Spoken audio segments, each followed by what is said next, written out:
오늘 우리에게 주시는 하나님의 말씀은 갈라디아서 5장 22절, 23절입니다. 오직 성령의 열매는 사랑과 희락과 화평과 오래 참음과 자비와 양성과 충성과 온유와 절제니 이 같은 것을 금지할 법이 없느니라. 아멘. 오늘은 하나님과 세상 사람들에게 호감을 주는 그리스도인이라는 제목으로 말씀을 증거하도록 하겠습니다. 다른 이들에게 호감을 주는 사람에게는 세 가지의 특징이 있다고 합니다. 첫째는 남들은 쉽게 지나치는 것을 말로 표현한다는 거예요. 예를 들어, 오늘 의상이 너무 잘 어울리는데요. 또는 헤어스타일이 조금 바뀐 것 같은데 너무 잘 어울려요. 이렇게 그냥 지나칠 수 있는 것을 말로 표현하는 겁니다. 그러면 상대방은 호감을 느끼게 된다는 거예요. 둘째는 상대방을 존중하고 집중하는 모습이 있습니다. 예를 들어 서로 대화를 하는데 시계를 본다든지 다른 생각으로 멍하게 있다든지 하면 상대방은 자신을 존중하지도 않고 자신에게 집중하지 않는다는 느낌을 받아 불쾌하게 여깁니다.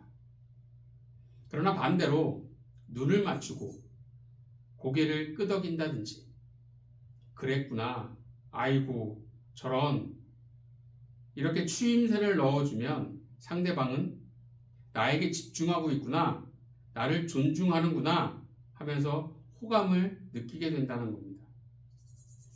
셋째는 상대방에게 특별한 관심을 갖는다는 거예요. 식사를 같이 한다든지 함께 여행을 간다든지 고민을 들어준다든지 이렇게 시간을 함께 보내면 저 사람은 나를 특별한 사람으로 여기고 나를 특별하게 대하고 있구나 라는 느낌을 받게 되면서 호감을 갖는다는 겁니다. 상대방에게 호감을 주는 사람에게는 이러한 세 가지의 특징적인 모습이 있는데 하나님과의 관계에서도 하나님에게 호감을 주는 사람은 이러한 세 가지의 모습이 있다라는 거예요. 다윗이 지은 시편들을 보면 하나님을 향한 믿음의 고백들과 어떤 상황에서도 하나님께 집중하는 모습, 하나님에 대한 특별한 관심이 차고 넘치는 것을 볼 수 있습니다. 이러니 하나님이 다윗에게 호감을 갖지 않을 수 없었다라는 것이요.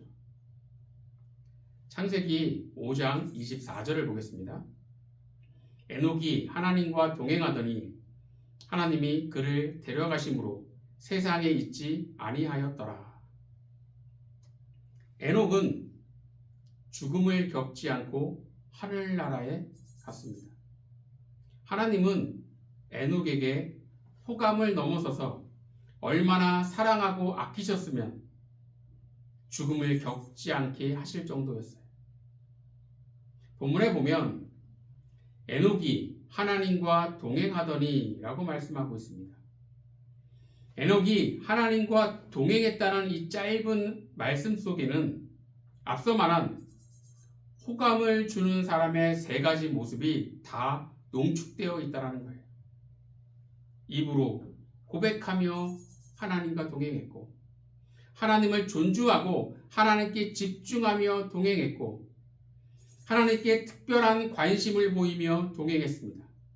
이러니 하나님께서 에녹에게 호감을 갖지 않을 수 없었고 사랑하고 아끼지 않을 수 없었다라는 겁니다. 어떤 사람은 마주쳤을 때 별로 반갑지 않고 인상 쓰게 되는 사람이 있는가 하면 어떤 사람은 마주쳤을 때 반갑고 기분이 좋아지고 뭐라도 하나 더 주고 싶은 호감 가는 사람이 있습니다. 지금 그리스도인들은 하나님께 세상 사람들에게 어떤 그리스도인으로 보여질까요? 과연 호감 가는 그리스도인으로 보여질까요? 그렇지 못한 것이 현실입니다. 그럼 왜 그리스도인들은 하나님과 세상 사람들에게 호감을 주지 못할까요? 악한 마귀가 채워주는 욕심과 욕망에 익숙해져 있기 때문입니다. 어느 과학자가 동물이 내는 소리에 따라 그 동물이 어떤 감정을 느끼는지 식별하는 법을 알아냈고, 또 가축에게 두려움이나 스트레스를 주는 요인이 무엇인지를 오랜 연구 끝에 알아냈어요. 이 정보를 소고기 판매 업체들이 알고는 이 과학자에게 소를 도축할 때 소가 스트레스 받지 않는 상태에서 도축하는 방법을 의뢰했습니다. 왜냐하면 소가 스트레스를 받는 상태에서 도축하면 육질이 떨어지는 각종 호르몬이 나와 상품성이 떨어지기 때문입니다. 소는 생소한 환경을 만나면 두려움이 생기고 스트레스 지수가 올라갑니다. 그래서 도축할 소가 있으면 그 소에게 익숙한 환경을 만들어 놓는 거예요. 그리고 그 소가 매일 듣던 주인의 목소리를 들려주면서 천천히 도축장으로 몰아갑니다. 그리고 어느 지점에 도착하면 소가 눈치채지 못하도록 순식간에 망치 같은 것이 달려있는 기계가 눈과 눈 사이 미간을 정확하게 내리쳐서 소를 단번에 죽인다는 겁니다. 소는 전혀 눈치채지 못하고 여느 때처럼 편하게 걷다가 한순간에 죽는 거예요. 이 방법을 개발한 과학자는 이 도축 과정을 천국으로 가는 계단이라고 불렀습니다. 천국으로 가는 계단이라고 하면 멋진 말 같지만 사실은 잔인함을 감추기 위한 포장입니다. 소를 잡는 도축 과정은 악한 마귀가 우리를 넘어뜨릴 때와 똑같다라는 거예요. 악한 마귀는 우리가 죄 짓고 있다는 것을 눈치채지 못하게 합니다. 누가복음 16장에 보면 병들고 굶주린 거지 나사로가 부잣집에서 나오는 부스럭이라도 먹으려 했지만 그것조차 허락되지 않아 결국 죽고 말았어요. 이후 부자는 지옥에 가게 됩니다. 그런데 과연 이 부자는 이번 한 번의 잘못으로 지옥에 간 걸까요? 아닙니다. 부자는 늘 그런 식으로 살았다는 거예요. 하나님께서 주신 부를 가지고 자기 자신만 호의호식하며 살았지 전혀 다른 사람을 돌보지 않았습니다. 그것이 죄인지도 모르고 쭉 그렇게 살았다는 거예요. 그럼 왜 그리스도인들이 죄를 지으면서도 죄를 짓고 있다는 사실을 눈치채지 못할까요? 악한 마귀는 사람에 맞춰 원하는 욕심과 욕망을 채워주기 때문입니다. 돈에 욕심이 있는 사람에게는 돈으로, 성공에 대한 욕망이 있는 사람에게는 성공으로 사람에 맞춰 그 사람의 욕심과 욕망을 채워준다는 거예요.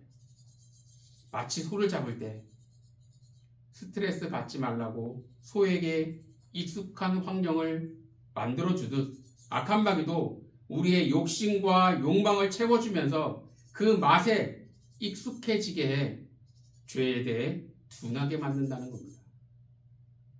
그래서 지옥을 향해 가고 있는데도 마치 천국으로 가는 계단을 걷는다고 착각하게 만든다는 거예요.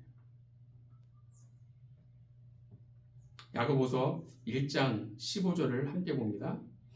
욕심이 잉태한 즉 죄를 낳고 죄가 장성한 즉 사망을 낳느니라. 욕심이 잉태하여 죄를 낳았고 죄가 장성하여 결국 사망에 이르렀습니다. 시작은 욕심이에요. 그런데 이 욕심이 죄로 이어졌고 이 죄가 계속해서 성장했습니다. 중간에 내가 죄 가운데 있구나 라고 깨닫고 돌아서야 하는데 죄가 계속해서 자라 결국 사망에 이릅니다. 그럼 왜 사망에 이를 때까지 죄를 자라게 하는 걸까요? 악한 마귀가 채워주는 욕심과 욕망에 익숙해져 있어서 사망에 이를 것이라고는 전혀 예상하지 못했기 때문입니다. 오늘 본문 22절, 23절을 보겠습니다. 오직 성령의 열매는 사랑과 희락과 화평과 오래 참음과 자비와 양성과 충성과 온유와 절제니 이 같은 것을 금지할 법이 없느니라. 성령의 열매가 있는 사람에게 나타나는 모습은 사랑, 희락, 화평, 오래 참음, 자비, 양선, 충성, 온유, 절제 이렇게 9가지의 모습이에요. 그런데 이 9가지 성령의 열매는 악한 마귀가 채워주려고 하는 그 욕심과 욕망이 불편하고 몸소리치게 싫어질 때 나타나는 모습이라는 거예요. 그리스도인은 악한 마귀가 주는 욕심과 욕망에 익숙한 자가 아니라 성령이 주는 귀한 열매들에 익숙한 자가 되어야 합니다. 악한 마귀가 채워주는 욕심과 욕망에 익숙해진 모습에 하나님이 세상 사람들이 과연 호감을 느낄까요? 전혀 그렇지 않아요. 오히려 눈살을 찌푸리게 할 겁니다. 그렇다면 그리스도인으로 하나님과 세상 사람들에게 호감을 주려면 어떻게 해야 할까요? 바로 좋은 사람이 되어야 합니다. 배우 신현주 씨가 결혼할 때 임권택 영화 감독님이 주례를 했는데 주례사 때 이런 말을 했다고 합니다. 사랑을 표현하려면 우선 나라는 사람 자체가 좋아야 됩니다. 이것은 나라는 사람이 좋은 사람이어야 상대방이 내 사랑의 표현을 진실이라고 받아들인다라는 의미입니다. 만약 내가 좋은 사람이 아니라는 걸 상대방이 아는 상태에서 내가 사랑을 표현하면 진짜 사랑해서 하는 표현이 아니라 뭔가 꿍꿍이가 있겠구나, 다른 속셈이 있겠구나 라며 내 사랑에 대해 의심한다는 거예요. 어떤 작가가 강연을 하게 됐는데 좋은 작가가 되려면 어떻게 하나요? 라는 질문을 받았습니다. 이때 작가는 이렇게 대답을 했어요. 글에는 작가의 인품이 그대로 녹아듭니다. 그러니 좋은 사람이 되세요. 진정한 사랑의 표현도 좋은 작가가 되는 것도 그 시작은 좋은 사람이 되는 것에서부터 출발합니다. 이것은 신앙도 마찬가지예요. 내가 전하는 예수 그리스도, 내가 언급하는 믿음에 대한 말들이 진정성 있게 상대방에게 전달되려면 내가 좋은 사람이어야 합니다. 그래야 내 말의 진정성을 상대방이 느낄 수 있고 호감을 갖게 된다는 거죠. 그런데 내가 좋은 사람이 아니라고 한다면 아무리 예수 그리스도에 대해 잘 설명해도 믿음에 대한 말을 그럴듯하게 잘해도 상대방은 내 말의 진정성을 의심하게 됩니다. 왜냐하면 내가 좋은 사람이 아니기 때문에 그래요. 그리스도인은 좋은 사람이 되어야 합니다. 그래야 좋은 그리스도인이 될 수 있고 호감을 주는 그리스도인이 되는 겁니다. 디모데전서 4장 12절을 보겠습니다. 누구든지 내 연소함을 업신여기지 못하게 하고 오직 말과 행실과 사랑과 믿음과 정절에 있어서 믿는 자에게 본이 되어. 본문에서 누구든지 내 연소함을 업신여기지 못하게 하고 라고 말씀하고 있습니다. 이것은 사도 바울이 디모데에게 하는 말인데, 디모데, 너가 어리다는 이유로 다른 사람들이 너를 무시하지 못하도록 하라 라는 뜻이에요. 그럼 사도 바울은 디모데가 어리다는 이유로 무시당하지 않으려면 어떻게 하라고 말하고 있을까요? 말과 행실과 사랑과 믿음과 순결로 모범이 되라는 겁니다. 한마디로 좋은 사람이 되라는 거예요. 나를 무시하지 못하게 하려고 잔꾀 부리고 모함하고 술술 부리고 이런 방법으로의 해결은 악한 마귀가 쓰는 방법이고 세상이 쓰는 방법입니다. 이런 것은 악한 사람에게서나 볼 수 있는 모습이지 좋은 사람에게 보여지는 모습은 아니다라는 거죠. 오늘 본문 22절, 23절을 다시 보겠습니다. 오직 성령의 열매는 사랑과 희락과 화평과 오래 참음과 자비와 양성과 충성과 온유와 절제니 이 같은 것을 금지할 법이 없느니라. 본문에서 말씀하고 있는 성령의 9가지 열매들이 보여주는 모습은 좋은 성품을 지닌 사람들에게서 볼 수 있는 것들입니다. 즉 성령의 열매가 있는 사람에게는 좋은 사람의 모습이 보인다는 거예요. 이렇게 주님은 우리가 좋은 사람이 되길 원하십니다. 좋은 그리스도인이면서 나쁜 사람이 있을까요? 그럴 수는 없습니다. 그냥 무늬만 그리스도인이면서 나쁜 사람은 있을 수 있는데 정말 좋은 그리스도인이면서 나쁜 사람은 없다라는 거죠. 그래서 좋은 사람이 되는 게 좋은 그리스도인, 호감 가는 그리스도인이 되는 길입니다. 바라기는 먼저 좋은 사람이 되십시오. 좋은 사람이 될 때 좋은 그리스도인이 될 수 있고 좋은 그리스도인이 하나님과 세상 사람들에게 호감을 주는 그리스도인이 되는 것입니다. 이것을 잊지 마시고 호감을 주는 그리스도인이 되어서 하나님뿐만 아니라 세상 사람들에게도 사랑받는 주의 백성이 되길 예수님의 이름으로 간절히 축원합니다. 기도하겠습니다.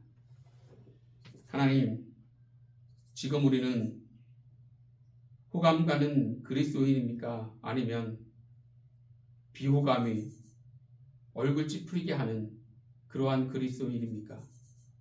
저희들 호감 가는 그리스도인으로 하나님뿐만 아니라 세상 사람들에게 정말 좋은 그리스도인이 될 수 있도록 저희들을 붙잡아 주시옵소서. 늘 주님께서 우리와 함께하여 주시기를 소원하며 예수님 이름으로 기도드리옵나이다. 아멘.